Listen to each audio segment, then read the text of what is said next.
ନକ୍ଷୀ को उपेक्षा करी धनु यज्ञशाला प्रवेश करिसेंती। श्रीकृष्ण धनुटी को धरी निमिषके आकर्षण पूर्वक दुई खंड करी भांगी देइछंती। दुई भाई उपस्थित कंस सेना को मध्य निपात करिसेंती। धनुर्भंग शब्द चतुर्दिग प्रकंपित होई उठिछि। कंस त्रस्त आउ विचलित होई पड़िछि। संध्या बेलकु रामकृष्ण नगर बहिर्देशस्थ उपवन को फेरी जाइछंती। दूत कंस को धनुर्भंग और सेना निपात कथा कहिछि। सुकौवाच सबु माइले बेनी भाई बने चराऊ थांदी गाई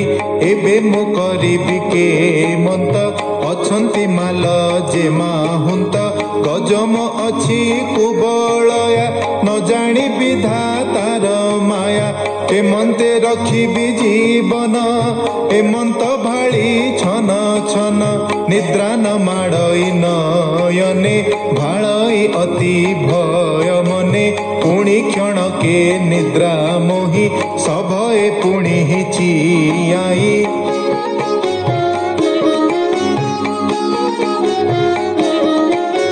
देख स्वप्न नाना वर्ण मरण हेतुंकर चिन्ह दीपे दिशंती दुई दुई चंद्र हिते मंत दिशई छायार देहे छिद्रमय निश्वास शुभे शंख प्राय सुवर्ण प्रतिमाए वृक्षे कंस को दिशई प्रत्यक्षे वृक्षर डाले पशुगण बराह शृगाल हरिण मृत्युपिंड को करी कोल सानंदे गीत नादे भोल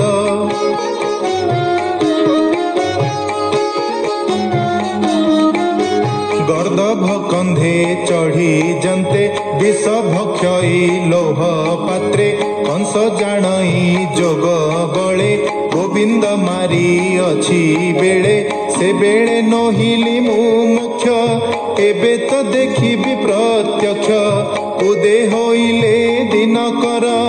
कंस ही होइला बाहर रंग सभारे विजे कला राजा मानंकु अणाइला आसी जे थिले राजा गणे कंस डाकई जणे जणे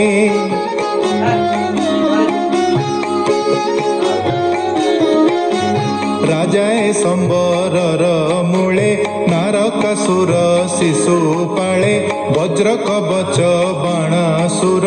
पुंड्रक साल्व दंत वक्त्र योजन बाहु वज्र नाभ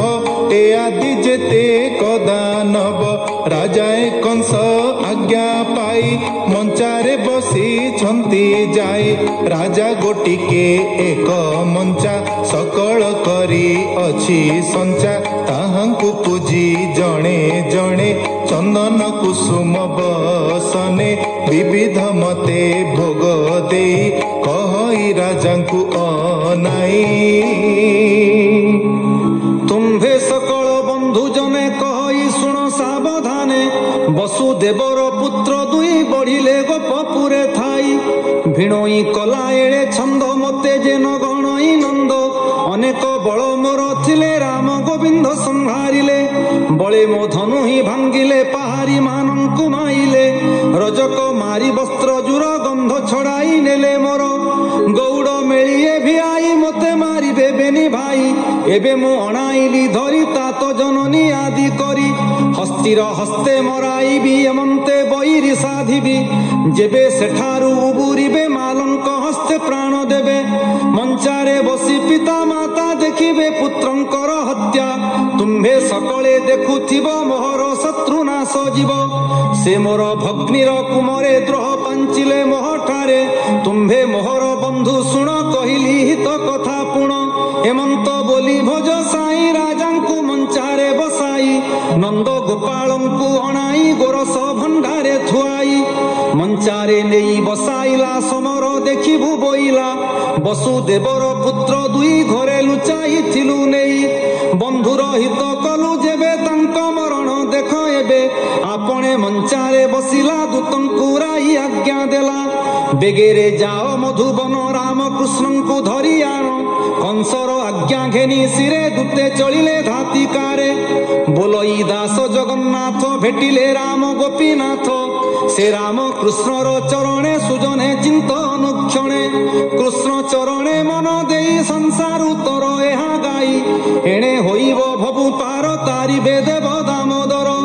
ଦୟା ସାଗର ରାମ ହରି ବିପଦୁ ଧରିବେ ଉଦ୍ଧରି